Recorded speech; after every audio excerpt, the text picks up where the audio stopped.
మళ్ళీ శివబాలన్ జాతకాన్ని తీసుకుంటే, ఆ శివబాలన్ ఏం చేసిండాలంటే, కర్మస్థానం, ధనస్థానం వీక్‌గా ఉంది.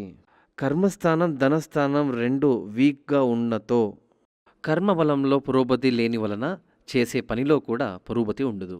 ధనస్థానం వీక్‌గా ఉండడం వల్ల ఫినాన్షియల్ స్టెబిలిటీ ఉండదు. అంటే ఒక ధనం వచ్చినా ప్రయోజనం లేకపోవడం అని అర్థం. కానీ ఇవి అన్నీ ఉంది. ఫినాన్షియల్ స్టెబిలిటీ ఉంది. కెరియర్ వైస్ గ్రోత్ అన్నీ ఉంది ఇక్కడ. ఉద్యోగం, వరమానం అన్నీ బాగుంది. కానీ ఇవన్నీ అనుభవించలేని పరిస్థితులు. అన్నీ ఉంటాయి. కానీ ఆ సుఖభోగాలను అనుభవించే యోగం లేదు. ఒకటి టైం లేదు. లేదా అతని దేహం వీక్‌గా ఉండడం, ఆరోగ్యం క్షీణించడం, మనశ్శాంతి లేకపోవడం, అన్ని సుఖభోగాలు ఉన్నా గానీ దాన్ని అనుభవించలేని కొన్ని గ్రహయోగాలు ఉంటాయి. అది కర్మస్థానం సరిగ్గా ఉంటే ధనభాగ్య యోగం ప్రాప్తిస్తుంది. ఉద్యోగం,